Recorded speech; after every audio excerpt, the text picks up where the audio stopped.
kimade nkibyogera okugera kwa neno ti okuveda nedda Uganda sigina kusoma kanisa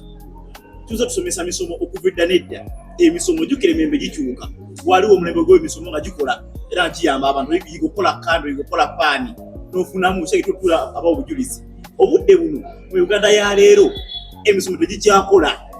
kyekikola ate obudde buno ekkanisa erina okulwana to setting up what we call church based joint businesses. For example, Kajansi SDA Clinic Services.